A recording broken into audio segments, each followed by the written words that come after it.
우리는 오늘 지난주에 이어서 새 출애굽을 위한 개혁 두 번째 시간으로 마가복음 7장 14절에서 23절의 말씀을 보고자 합니다. 마가복음 7장 14절에서 23절의 말씀은 정결 비유를 이야기해 주시는 14절에서 16절의 말씀과 이어서 그 비유에 대한 해석을 주는 17절에서 23절의 말씀으로 나누어 볼 수 있습니다. 바리새인들과 서기관들과의 그런 정결 논쟁을 마친 후에 예수님께서는 무리들에게 비유로 가르쳐 주십니다.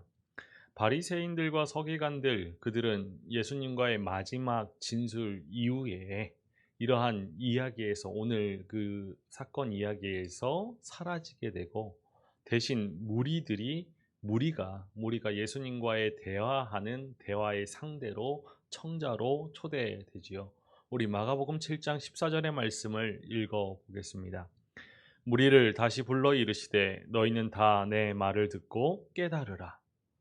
무리에게 지금까지 미뤄오셨던 주제였던 무엇이 사람을 더럽게 하는지에 대한 비유를 설명해 주시지요. 이러한 가르침을 주시기 전에 듣고 깨달으라, 이러한 무리를 초대하는 이 말은 앞서 마가복음 4장에서 하나님의 나라의 비유를 전하여 주셨던 그 비유에서 무리들에게 하였던 초대 말씀이었던 들으라, 이 표현을, 초대말을 떠올리게 합니다. 그럼에도 이 마가복음 4장과 7장에서의 무리들을 대하시는 그런 대함에 있어서는 차이가 분명히 있죠. 하나님 나라의 비유에서 무리는 듣기는 들어도 깨닫지 못하는 사람들에게 포함되어서 이런 비유의 심층적인 그러한 뜻을 알지 못한 채 오직 그러한 뜻은 제자들 그리고 그 주위에 있는 자들에게만 주어진 것을 우리가 앞서 4장에서 볼 수 있습니다. 하지만 오늘 이 본문에서는 예수님은 무리에게 듣고 깨달으라, 들으라로 끝이는 것이 아니라 듣고 깨달으라라고 권면하시면서 사람을 참으로 더럽히는 것, 그것은 사람으로부터 나오는 것들이라라는 가르침을 추가로 주고 계신 것이죠. 우리 마가복음 7장 15절에서 16절의 말씀을 읽어 보겠습니다. 무엇이든지 밖에서 사람에게로 들어가는 것은 능히 사람을 더럽게 하지 못하되 사람 안에서 나오는 것이 사람을 더럽게 하는 것이니라 하시고, 앞서 바리새인들과 서기관들의 논쟁에서 장로들의 전통에 따른 그런 정결법 준수가 부정하다라는 것, 그것만을 강조하신 것과는 달리 무리에게는 무엇이 진정 사람을 더럽게 하는 것인가를 말씀하셨다라는 그 점에서 무리와 이런 종교 지도자들, 바리새인들과 서기관들을 구별되게 대하시는 것을 우리가 보게 되죠.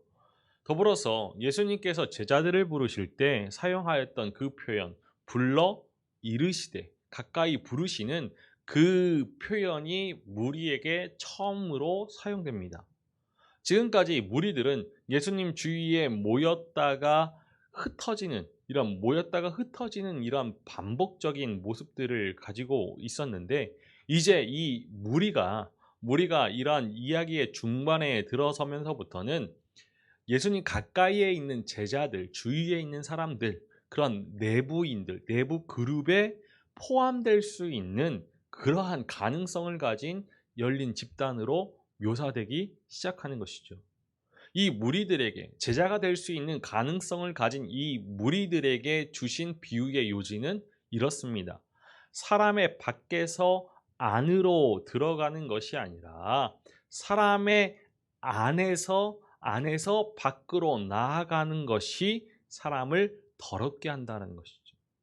사람을 더럽히는 것은 외부에 있는 것이 아니라 사람 안에 있다라는 것입니다. 그런데 이것은 비유이죠. 수수께끼입니다. 무엇인가를 알려주시긴 하셨지만 전부를 다 알려주신 것은 아니지요. 사람의 밖에서 안으로 들어가는 것이 무엇인지, 사람의 안에서 밖으로 나오는 것이 무엇인지 이 이야기를 듣는, 비유를 듣는 무리로 하여금, 청자로 하여금 해석하도록 하십니다. 답을 무리에게 알려주시지는 않지요. 그렇다면 이 비유를 어떻게 해석할 것인가? 이 비유를 해석하기 위해서는 문맥을 이해해야 하죠. 문맥 속에 답이 있기 때문입니다. 이 비유는 앞서 바리새인들과 서기관들의 그런 정결 논쟁에 이어서 주어진 것입니다. 그러니까 바리새인들은 제자들이 부정한 손으로 음식을 먹는다라고 지적했죠. 이 부정한 손은 씻지 않은 손입니다. 이 씻지 않은 이 손이 부정하다라고 문제 삼은 것은 이 씻지 않은 손이 음식에 닿은 이후 그 음식이 사람의 입을 통하여 몸으로 들어가서 사람을 부정하게 만든다라고 여겼기 때문일 것입니다. 그러나 예수님은 이러한 생각을 부인하시죠. 부정하십니다. 이어서 예수님은 사람을 무엇이 참 더럽게 하는지 이것을 알려주시죠. 우리 16절의 말씀을 다시 한번 읽어보겠습니다. 사람 안에서 나오는 것이 사람을 더럽게 하는 것이니라 하시고, 사람 안에서 나오는 것, 이것은 무엇입니까? 이것 역시도 문맥을 통해서 우리가 확인해 볼 수 있습니다. 예수님께서 이 바리새인들과 서기관들과 논쟁하실 때 이미 사람의 입에서 나오는 것을 언급해 주셨죠. 무엇입니까? 우리가 지난주에 살펴보았던 고르반 서원입니다. 고르반. 우리 다시 한번 마가복음 7장 11절의 말씀을 읽어 보겠습니다. 너희는 이르되 사람이 아버지에게나 어머니에게나 말하기를 내가 드려 유익하게 할 것이 고르반 곧 하나님께 드림이 되었다고 하기만 하면 그만이라 하고, 지난주에도 설명드렸듯이 분명 고르반 서원은 부모를 공경하라라는 율법을 어기는 행위로서 하나님의 말씀을 폐하는 전통이기에 사람을 더럽게 하는 것이죠. 사람의 말은, 이 말은 입에서 나오기 전에 생각으로 존재합니다. 고르반 서원과 같은 말은 겉으로는 선하게 보이지만 악한 의도를 담고 있다라고 하였죠. 그러니까 이 의도 때문에, 생각 때문에 그 나온 말은 악한 말이며 악한 행동을 위한 것일 뿐입니다. 결국 사람을 더럽게 하는 것은 악한 생각으로부터 출발하여서 그 악한 행동으로 인하여 결실맺게 되는 거죠. 그러니까 그 악한 행동을 한 사람을 나쁜 사람, 더러운 사람으로 만드는 것입니다. 이러한 일련의 과정 가운데에서 예수님은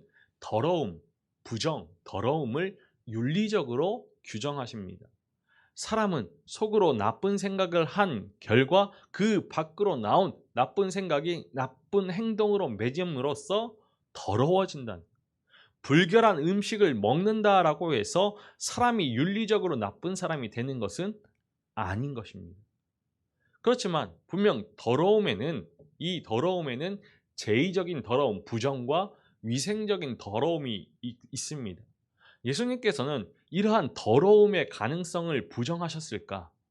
즉, 구약의 정결법에 담긴 그 정결법을 폐지하셨는가? 우리가 그렇다고 볼 수는 없는 것이죠. 왜냐하면 앞서서도 바리새인들의 전통을 비판하실 때 예수님께서 그 비판의 근거로 삼으신 것은 구약의 율법입니다. 모세의 율법이죠. 바리새인들이 구약의 율법을 폐한다라고 비판하신 그 예수님께서 곧 이어서 구약의 율법을 폐지하는 가르침을 주셨을리 만무하죠.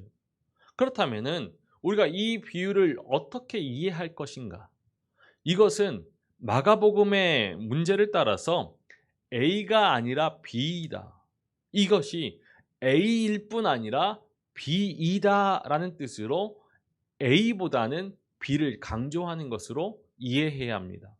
예를 들어서 마가복음 9장 37절에서 누구든지 나를 영접함은 나를 영접함이 아니요 나 보내신 이를 영접함이니라 하였죠.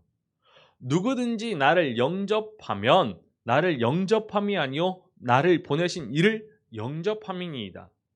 이것을 우리가 앞서 말씀드렸던 도식에 비추어 이해한다라면은 누구든지 나를 영접하면 단지 나를 영접하는 데 그치는 것이 아니라 더구나 나 보내신 이를 영접함이니이다라는 뜻입니다. 이러한 문체는 어휘는 출애굽기 16장 8절에서도 등장하는데 이것은 유대인들이 썼던 그런 고유한 어법으로 보이는 것이죠. 출애굽기 16장 8절 말씀에 모세가 또 이르되 여호와께서 저녁에는 너희에게 고기를 주어 먹이시고 아침에는 떡으로 배불리시니 이는 여호와께서 자기를 향하여 너희가 원망하는 그 말을 들으셨음이라. 우리가 누구냐? 너희의 원망은 우리를 향하여 함이 아니요 여호와를 향하여 함이로다. 여기에서도 너희의 원망은 우리를 향하여 함이 아니요 여호와를 향하여 함이로다. A가 아니라 B이다. A일 뿐 아니라 B이다 라는 뜻으로 해석을 해본다면 너희의 원망은 단지 우리를 향하는 데 그치는 것이 아니라 더더구나 하나님을 향하고 있다라고 해석할 수 있는 것이죠. 이러한 어법으로 이 15절의 말씀의 비유를 해석한다라면은 사람의 밖에서 안으로 들어가는 것만이 사람을 더럽게 할 뿐 아니라 사람의 안에서 밖으로 나오는 것이 더더욱 사람을 더럽게 한다라는 뜻으로 해석할 수 있는 것입니다. 정결법이 위생적으로나 제의적으로 분명히 필요하지만 그보다 훨씬 더 중요한 것은 윤리적인 정결입니다. 제의적인 정결을 위해서 힘쓰고 애썼지만 윤리적인 그 정결을 무시하여서 고르반 성과 같은 것을 행하는 바리새인들은 더 중요한 것을 어기면서 덜 중요한 것을 힘써 지키고 있지요. 그러나 분명히 더 중요한 것은 윤리적인 정결입니다. 앞서 바리새인과 서기관들의 정결 논쟁에서 더러움, 부정과 관련된 것은 식사 전에 손을 씻는 그러한 장로들의 전통, 바리새인들의 전통이며 이것은 본래 성물을 먹을 때 제사장들이 지키는 규례, 그것을 확대해서 적용한 것이라고 말씀드렸죠. 분명히 이것을 지키지 않아도 부정하게 되지는 않습니다. 이것을 기억한다라면은 15절 말씀의 이 비유는 밖에서 안으로 들어가는 것이 사람을 부정하게 하지 못한다라는 이 부정적인 선언을 조금 더 문자적으로 살려서 이렇게 해석해 볼 수 있는 것이죠. 바리새인들은 유대인 모두가 지키지 않아도 되는 그러한 제사장에 관련된 율법들을 스스로에게 적용하면서도 유대인 모두가 지켜야 하는 그런 윤리적인 율법을 어기는 오류를 범하고 있습니다. 손을 씻지 않고 음식을 먹음으로써 바리새인들의 전통을 어겼을지라도 윤리적으로나 제의적으로 부정해지는 것은 더러워지는 것은 아니죠. 오히려 바리새인들의 그러한 전통, 장로들의 전통, 사람의 전통을 열심히 따르다가 거룩한 하나님의 말씀을 어긋나게 하는, 말씀에 불순종하게 하는 더러운 사람이 될 수 있는 것입니다. 무리에 이어서 제자들의 질문이 이어지고 그 내용은 정결에 관한 비유, 그 의미에 관한 것이죠. 우리 17절의 말씀을 읽어보겠습니다. 무리를 떠나 집으로 들어가시니 제자들이 그 비유를 묻자온대. 예수님의 그러한 대화의 상대자가 앞서 바리새인과 서기관에서 무리로, 이제 그 무리에서 제자들로 이어지고 있습니다. 그런데 이 대화의 대상만이 아니라 가르침의 그런 내용에도 차이가 있어 오죠. 바리새인들과 서기관들에게는 정결법의 준수, 그 준수가 사실은 하나님의 계명을 저버리는 그러한 결과를 초래하였다라는 비난을 하셨고, 무리들에게는 참으로 더러운 것이 어디에 있는지, 그리고 그러함으로 무엇으로 정결케 해야 하는지를 알려주셨습니다. 그리고 이제 제자들에게는 사람 안에 있는 그러한 부정 더러움이 무엇인지를 구체적으로 설명하시죠. 이것으로 보아서 정결과 관련하여서 예수님의 가르침은 점점 더 깊은 차원으로 이어져 왔음을 보게 됩니다. 음식의 부정에서 사람의 그 내면의 부정, 그리고 내면에 있는 그 부정의 정체를 점차적으로 설명해 오시는 것이죠. 주목할 만한 것은 이러한 비유의 심층적인 의미에 대해서 예수님과 제자들 사이에 오간 그 대화의 시점이 구체적으로 서술되고 있는 것입니다. 우리 17절 말씀을 새번역 성경으로 읽어보겠습니다. 예수께서 무리를 떠나 집으로 들어가셨을 때 제자들이 그 비유를 두고 물었다. 무리를 떠나서 집에 들어가셨을 때 그 제자들이 그 비유에 대해서 예수님께 물었습니다. 무리들이 없는 이 집 안에서 비유의 의미가 제자들에게 풀어지고 있다. 이것은 서술하는 바가, 시사하는 바가 크죠. 예수님은 앞서 사람을 더럽히는 것, 그것은 바깥에서 안으로 들어가는 것이 아니라 사람으로부터 나오는 것임을 가르치실 때 무리에게 주셨습니다. 그 가르침을 무리에게 주셨죠. 들어가고 나오는 것이 무엇인지는 설명하지 않으시고 가르침을 무리들에게 주셨을 뿐입니다. 이런 점에서 무리에게 주신 그 가르침은 비유로 남을 수밖에 없죠. 수수께끼로 남을 수밖에 없습니다. 하지만 이제 제자들에게는 이 비유의 심층적인 의미를 풀어주시는데 집 안에서 풀어주시죠. 마가복음에서 비밀은 사적인 공간, 그 사적인 공간에서 제자들에게 은밀하게 주어졌다라는 것을 고려한다면은 집 안이라는 이 공간의 배경은 자연스러울 것 같습니다. 이처럼 집 바깥은 무리들과 외부인들을 가르치기에 적합한 공간이었지만 집 안, 내부는 제자들을 위한 교육의 공간. 이렇듯이 비유라는 것은 대적자 또는 무리에게도 주어지는 것이지만 그 비유의 심층적인 내용, 그 비유의 의미는 제자와 같은 예수님의 주위에 있는 그런 내부적인 그룹들에게만 알도록 허용하셨죠. 14절과 15절의 말씀이 보여주듯이 이제는 무리들이 제자 공동체에 들어올 가능성이 있는 열린 집단으로 그려지고 있지만 아직은 제자들과 비교할 때 그들에게 주어진 하나님 나라의 비밀은 아직까지는 제한적입니다. 이런 점에서 제자들이 가지고 있는 특권은 여전히 유효한 것으로 보이는 것이죠. 하지만 이제 이러한 특권, 내부 그룹과 외부 그룹, 이러한 특권의 이 경계는 8장 34절에서는 사라지게 됩니다. 우리 마가복음 8장 34절의 말씀을 읽어보겠습니다. 무리와 제자들을 불러 이르시되 누구든지 나를 따라오려거든 자기를 부인하고 자기 십자가를 지고 나를 따를 것이니라.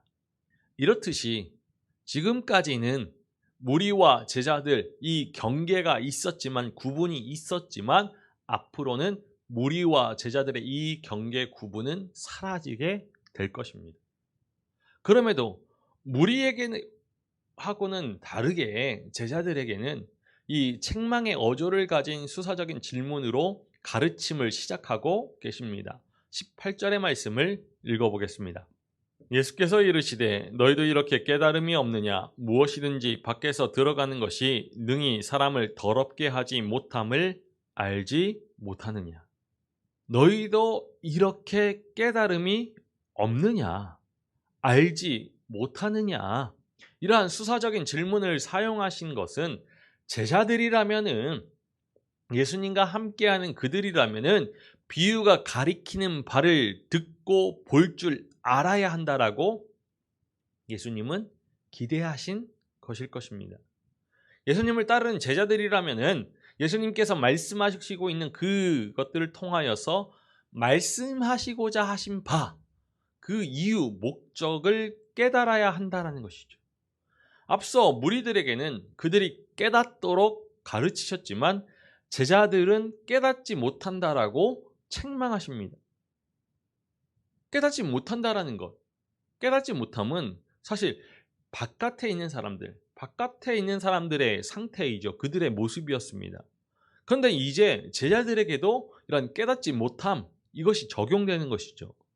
예수님과 함께 머무는 삶을 통하여서 예수님과 함께하는 그 제자들이었기에 예수님을 잘 알 것이다 라는 기대된 그런 제자들이 보여주고 있는 몰 이해는 예수님을 잘 안다라고는 생각했지만 사실은 그 혈육에 따른 그런 이해, 그 암 이상을 넘지 못한 예수님을 배척한 고향 사람들, 그들이 보여준 몰 이해, 무지와도 같은 것이죠. 예수님의 이런 수사적인 질문은 제자들로 하여금 더 깊은 차원의 알므로 나아가도록 인도하시는 그런 도전적인 책망이다라고 볼 수 있습니다. 이렇게 깨달음이 없느냐? 알지 못하느냐? 제자들에게 준 예수님의 가르침은 마음의 역할에 대한 강조, 마음의 역할에 대한 강조에 대해서 주목할 필요가 있죠. 제자들의 질문에 대해서 예수님은 이어서 비유를 해석해 주십니다. 우선 사람의 밖에서 안으로 들어가는 것이 무엇인지를 알려주시죠. 우리 19절의 말씀을 읽어보겠습니다. 이는 마음으로 들어가지 아니하고 배로 들어가 뒤로 나감이라. 이러므로 모든 음식물을 깨끗하다 하시니라. 그것은 마음으로 들어가지 아니하고 배로 들어가 뒤로 나아가는 것이라고 말씀하십니다. 마가복음은 그것을 음식물이라고 이야기하죠. 음식물은 사람을 더럽게 하지 못합니다. 그렇기에 모든 음식물은 깨끗한 것이죠. 모든 음식물이 깨끗하다. 이것은 구약의 율법에서 부정하다라고 하신 그 음식까지도 깨끗하다라고 말씀하신 것일까? 만약에 그렇다면은 이것은 구약의 율법을 부정하는 것입니다.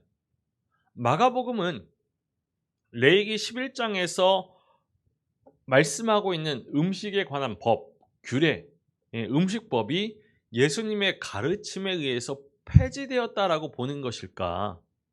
반드시 그렇게 볼 필요는 없죠. 음식이라는 것은 율법에 의하여 먹을 수 있는 그러한 음식만을 가리킨다라고 볼 수 있습니다. 그리고 음식에 앞서 모든 음식물, 모든이라는 말도 마가복음에서는 예외가 없는 전체 모든 것을 뜻한다라기보다는 이 모든은 많은 것을 뜻할 수 있기 때문이죠. 앞서 마가복음 1장에서 바리새인들이 율법을 폐하는 것을 거듭하여서 비판하신 후에 곧 이어서 예수님께서 그런 율법을 폐한다라는 것을 비판하신 것과는 맞지 않게 율법을 폐지하는 그러한 말씀을 하신다라는 것은 모순입니다. 그런 모순을 예수님께서 범하였을 리는 없죠. 마가복음이 그것을 전하고자 하지는 않았을 것입니다. 그러하기에 모든 음식이 깨끗하다. 이 마가복음의 해석은 구약의 율법에서 먹도록 허용한 모든 음식은 손을 씻지 않고 먹어도 사람이 부정하게 되지 않는다라는 뜻으로 읽을 수 있는 것입니다. 그렇게 읽어야 하는 것이죠. 구약의 말씀에서 먹지 않도록 명한 음식은 그 자체로는 부정한 것이 아닙니다. 그러나 하나님께서 명하신 법이기에 먹지 말라고 명하신 법이기 때문에 그것을 어기고 그것을 먹는 사람은 불순종, 하나님의 말씀에 불순종함으로 부정해지는 것이죠. 또한 하나님께서 몸에 좋지 않은 것을 금하셨을 것이기에 그러한 음식을 먹으면은 몸의 건강을 해치게 됩니다. 백성들이 살아가는 삶의 환경과 그런 기후 모든 것들을 고려하여서 음식에 관한 율법을 하나님께서 주셨기 때문에 사람들의 건강을 위해서 그 율법을 주신 목적을 이해해야 하는 것이죠.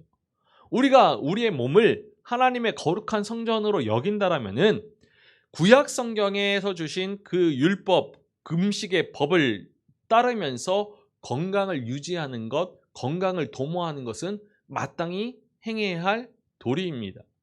물론 부정한 음식 외에 달리 먹을 것이 없을 때에는 굶어 죽기보다는 그 부정한 음식을 먹어서 사는 쪽으로 생명을 택해야 하는 것이죠. 음식법이라는 것이 몸을 위하여서 생명을 위하여서 주신 거기 때문에 생명이 위험할 때는 그 음식법은 당연히 절대화되는 것이 아니라 상대화되어야 합니다. 그리고 또 우리가 기억해야 할 것은 구약의 말씀에서 음식법을 어기는 자를 처벌하도록 하지는 않고 있습니다. 이것은 윤리와 관련된 계명들처럼 타인에 대한 율법이 아니라 자신에 대한 율법이기 때문입니다. 음식법을 안 지키는 사람은 안 지키는 순간 벌을 받게 되죠. 질병에 걸리기도 쉽고 건강을 잃을 위험에 처하기도 합니다. 그러나 그 사람이 윤리적으로 나쁜 사람이 되는 것은 아니죠. 예수님은 밖에서 사람에게 들어가는 그 음식이 그를 더럽힐 수 없는데 이것은 마음에 들어갈 수 없기 때문이다라고 언급해 주시죠. 그것은 사람을 더럽히고 깨끗하게 하는 일, 그것은 마음에 달려 있다라는 것입니다. 만일 부정하다라고 알려진 음식이 마음에 들어갈 수 있다라면은 그 사람의 마음은 부정해질 것입니다. 그러니까 사람 자체가 부정해질 수 있다라는 추론이 가능하죠. 하지만 그런 일이 일어날 수 없다라고 예수님께서 밝히신 후에 마음의 역할을 새롭게 정의해 주십니다. 마음은 부정한 것이 들어가는 것이 아니라 사람을 더럽히는 것이 나오는 것이다 라고 밝히시는 것이죠. 우리 21절의 말씀을 읽어보겠습니다. 속에서 곧 사람의 마음에서 나오는 것은 악한 생각, 곧 음란과 도둑질과 살인과. 마음에 대한 예수님의 평가 매우 부정적입니다. 신약성경에서 이 마음은 카르디아라고 하는데 인간 내면의 가장 깊은 영역으로 이해되면서 주로 용기와 판단 그리고 계획과 의지, 영적이고 도덕적인 행동이 뿌리 내린 곳으로 묘사됩니다. 이것은 마가복음에서도 마찬가지죠. 사람을 더럽히는 악이 바로 이 마음에서 나온다라는 이 말도 모든 사람의 그런 가장 깊숙한 중심이 악에 감염되어져 있다라는 예수님의 이해를 반영하고 있습니다. 특히 사람의 더러움, 이것이 말씀에서 반복되는 것을 우리가 주목할 수 있죠. 우리 20절의 말씀을 읽어보겠습니다. 또 이르시되 사람에게서 나오는 그것이 사람을 더럽히게 하느니라. 21절의 말씀입니다. 속에서 곧 사람의 마음에서 나오는 것은 악한 생각과 곧 음란과 도둑질과 살인과. 우리 마지막으로 23절의 말씀입니다. 이 모든 악한 것이 다 속에서 나와서 사람을 더럽게 하느니라. 앞서 예수님은 바리새인들과 서기관들이 정결을 유지하고자 지켰던 그런 장로들의 전통을 사람의 전통이라고 단언하셨다. 이것을 기억할 때 부패는 사람의 마음에 있다라는 이 지적은 정결한 음식을 먹음으로써 자신들이 깨끗한 상태에 있다라고 믿었던 바리새인들과 서기관들도 예외 없이 악에 감염된 사람이다라고 지적하시는 겁니다. 그렇다면 예수님은 사람이 변화되는 길이 어디에 있다라고 보셨을까? 분명한 것은 사람을 정하게 하거나 부정하게 하는 것이 외부에 음식에 있다라고 보게 만드는 이런 바리새인들과 서기관들의 전통은 이 인간의 문제를 잘못 진단하고 있는 것이고 바른 치료, 바른 회복의 길이 될 수 없다라는 것이 예수님의 주장이죠. 치료에 대한 예수님의 입장은 오늘 본문의 말씀에서 명시되고 있진 않지만 사람의 변화는 마음의 변화를 통해 이루어져야 한다라고 결론 내릴 수, 우리가 추론할 수 있을 것입니다. 지금까지 예수님은 더러운 영을 많이 쫓아내셨지만 이 인간의 마음의 부패를 더러운 영으로 탓하지는 않으셨습니다. 반면에 이때 당시에 쿰란 공동체는 인간의 악에 대해서 다른 평가를 내려주죠. 예수님께서 제시한 것과 매우 유사한 그런 악덕들, 탐욕, 속임, 교만, 마음의 거만함, 부정직, 잔인함, 불성실함, 인내하지 못하는 것, 신성 모독하는 혀, 그리고 눈이 어두운 것, 듣는데 둔한 것, 목이 곧은 것, 그리고 마음의 완고함, 그리고 악한 꾀, 이러한 것들을 예수님께서 제시한 것 같은 이러한 여러 악덕들을 나열하고 있는데 쿰란 공동체는 이러한 것들이 옛 시대의 증표들이자 속임의 영에 속해 있다라는 표지로 보았습니다. 이 한 사람의 악행을 그 사람이 옛 시대에 속해 있다라는 표지로 본다는 것은 예수님의 이해와 같죠. 그런데 예수님은 인간의 그런 악의 출처가 속임의 영이라고 본 쿰란의 공동체와는 다르게 모든 악은 인간의 마음에서 기원한다라고 보는 것입니다. 12개의 악덕을 예수님께서 말씀하여 주신 것도 이러한 맥락에서 이해해야 하죠. 마음이 악의 출처라는 점은 이 마음을 출발점으로 삼은 채 두 번 반복해서 사용되어지고 있는 나오다라는 동사의 쓰임을 통해서 우리가 확인할 수 있죠. 21절과 23절 말씀에서 이렇게 기록되어져 있습니다. 속에서 곧 사람의 마음에서 나오는 것은 악한 생각. 이 모든 악한 것이 다 속에서 나와서 사람을 더럽게 하느니라. 악한 생각들, 악들에 의해서 둘러싸여서 나열된 12가지의 악행들, 음행, 도둑질, 살인, 간음, 탐욕, 악독, 속임, 음탕, 질투, 비방, 교만, 우매함, 이러한 것들은 모두 인간 마음을 기원으로 삼습니다. 악한 생각은 밖으로 나와서 여러 가지로 표출되죠. 그런데 이러한 것들은 다른 사람에게, 타인에게 나쁜 그런 영향이나 피해를 입힙니다. 이러한 행위나 태도를 표출하는 사람은 악한 사람이죠. 더러운 사람입니다. 무엇보다 이러한 행위는 그러한 행동을 당하는 사람들을 부정하게 하는 것이 아니라 이 행동을 하는 사람을 윤리적으로 부정하게, 더럽게 만드는 것입니다.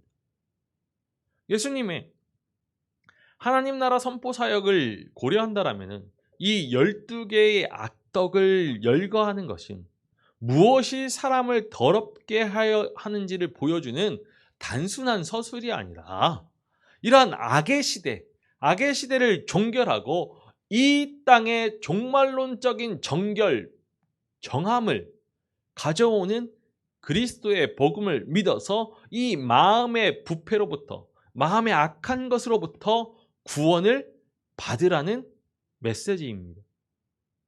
손을 씻는 것이 아니라 마음을 씻어야죠. 예수 그리스도는 이 땅에 속 사람을 고치러 오셨습니다. 바리새인들과 서기관들은 이러한 마음이 아니라 외양에만, 외부적으로 보여지는 그 행동에만 관심이 있었죠.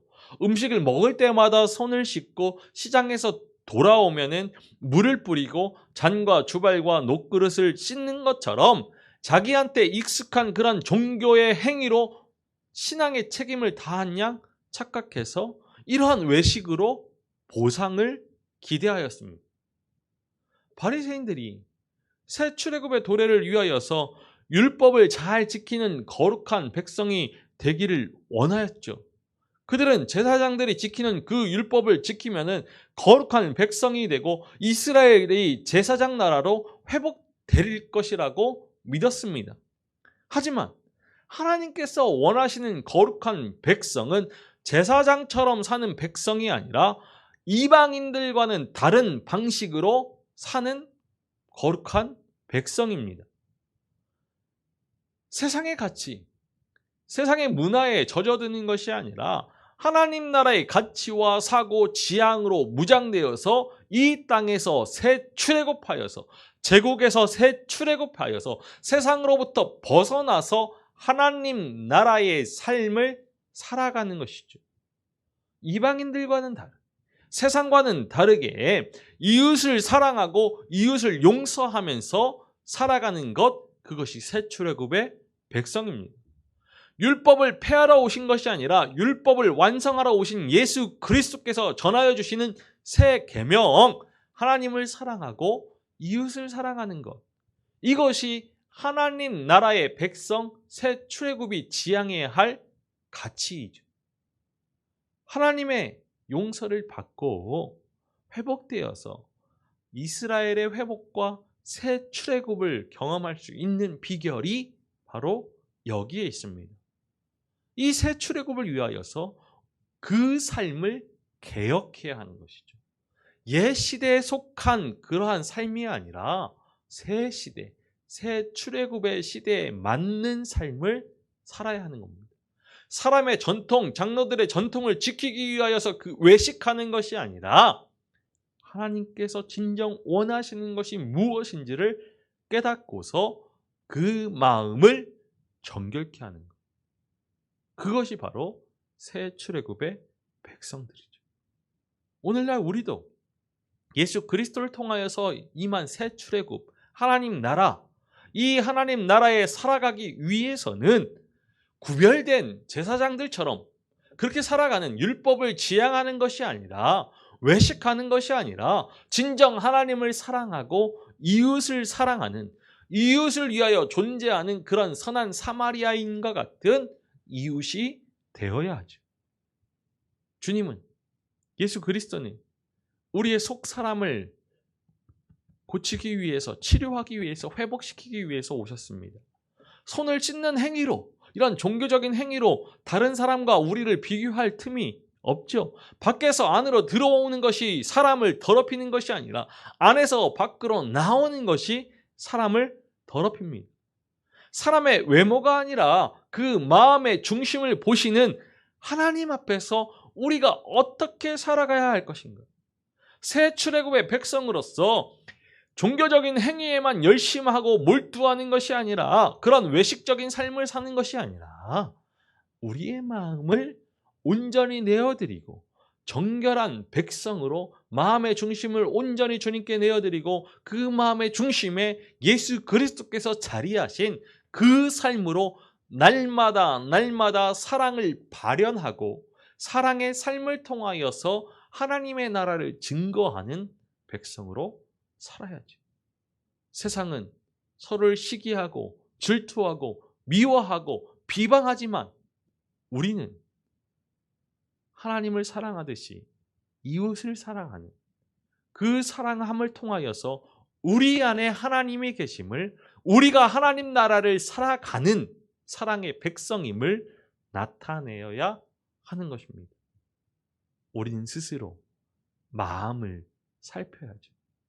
참으로 사람을 더럽히는 것은 마음에서 나오는 것임을 기억하면서 새 출애굽의 백성답게 마음에 예수 그리스도 우리의 구원의 주를 모시고서 사랑하며 살아야 할 것입니다. 날마다 새 출애굽을 위한 개혁, 우리의 마음을 정결케 하고 깨끗하게 하고 우리의 그러한 새 출애굽의 삶을 통하여서 사랑의 삶을 통하여서 하나님 나라를 증거할 수 있는 우리 모두이기를 주님의 이름으로 축원합니다. 기도하시겠습니다. 살아계셔서 찬양받으시기 합당하신 아버지 하나님, 우리 주 예수 그리스도께서 이 땅에 오셔서 새 출애굽에 하나님 나라를 허락하여 주신 참으로 감사를 드립니다. 하나님 나라의 백성으로 살아가는 삶이 어떠해야 하는지를 바르게 깨닫고서 그 삶을 오롯이 살아갈 수 있는 믿음 되게 하여 주옵소서. 사람을 참으로 더럽히게 하는 것이 우리가 먹고 마시는 음식으로 인함이 아니라 우리의 마음에서 나오는 것임을 다시 한번 깨닫습니다. 주님, 우리의 마음이 정결케 하여 주옵소서. 오직 주님만을 바라보면서 주님께서 명하신 바를 깨닫고서 주님을 사랑하고 이웃을 사랑할 수 있는 사랑의 백성이 되게 하여 주옵소서.